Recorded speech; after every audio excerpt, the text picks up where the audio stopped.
What is up, guys? Welcome back to the channel. This is the Humble Lector, and today we got another figure here to be added into this kind of comic Guardians of the Galaxy wave, and this is the Starlord. And I'm not very familiar with him. I know this is a very old iteration of the Starlord figure, so that will explain all his accessories here. And he was actually quite a famous character back in the early 70s or 80s or something like that. But of course, with the modern iteration, with the whole Guardians of the Galaxy, I know this figure here has been revived. So in today's video, what we are going to do is, of course, check out the figure, go through articulation, do some comparisons, and of course give you my thoughts and my opinions at the end. So yes, without further ado, let's just get right into it. Okay, so we're gonna start off here with the packaging. So this one does come with the windowless packaging, as we all know, and I do like the suit design over here. We have the product image on the sides here as well.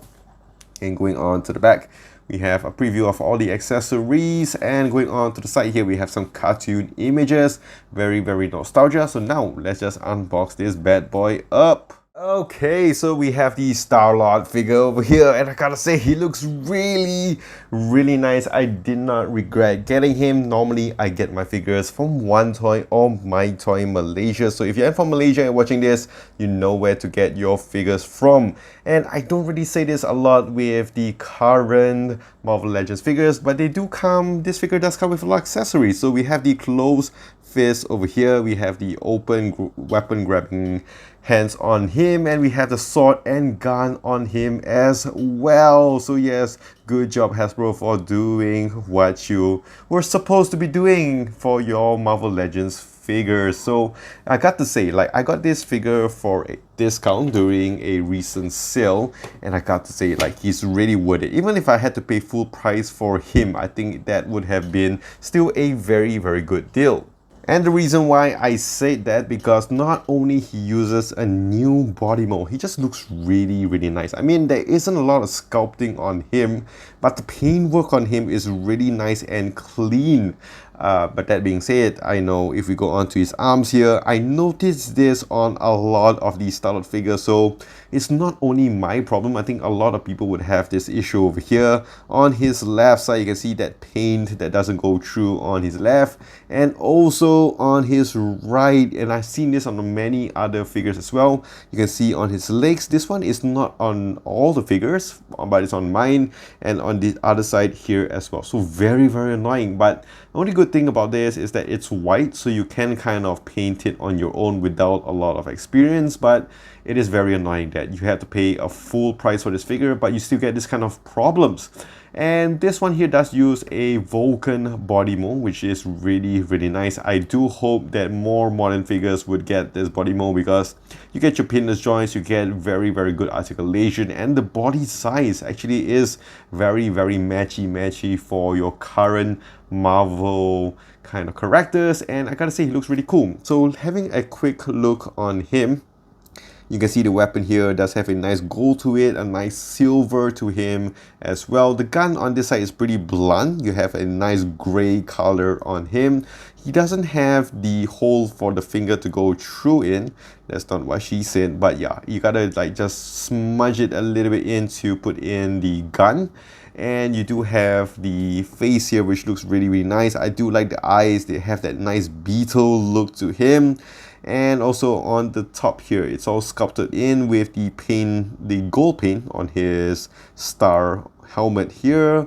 And on the back, as you can see, have a nice kind of finish to him. Very shiny, does reflect a lot on him, which is really cool.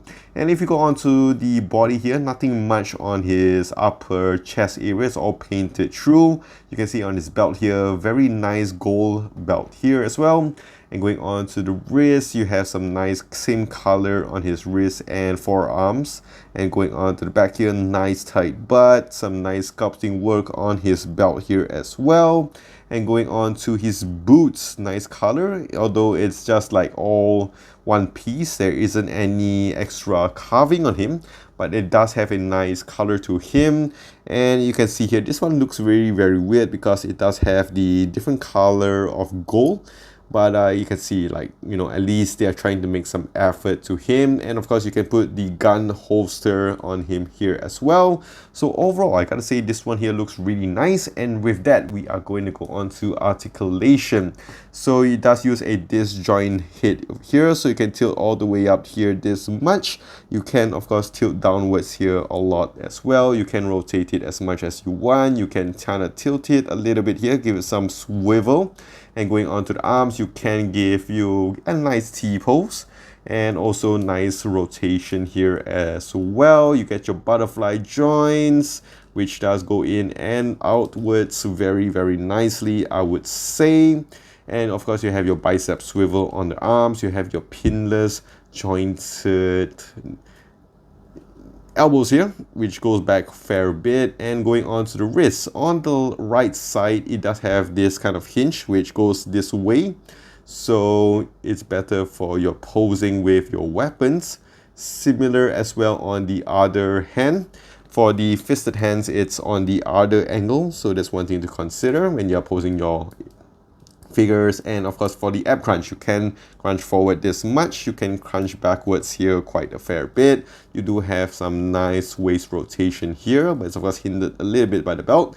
Going on to the legs, you can spread out here still this much. You can of course kick forward here 90 degrees. And of course you have your upper thigh swivel. You do have your pinless jointed knees, which is mine quite tight, I would say. I did try to loosen this up. Let's go to the other leg. Okay, so you can kick backwards quite a fair bit, I would say. Let us try this. It's very, very gummy and tight here. Alright, so I managed to get this done. So it does go back a fair bit amount. And of course you have your cuff rotation on him, and also excellent ankle pivot. And so measuring out this figure, he does stand in at about the 6.5 inch mark. And of course here he is next to the MCU Starlord figures, which looks really, really cool. And yeah, you can see that this has a very comic design, and of course the other one does have the more MCU design. And here we have him next to the Ronan the Accuser figure, which also looks really, really decent. This could have easily been a BAF figure for this whole wave. I do not have Yondu yet with me, and I'm still thinking whether I should get that figure.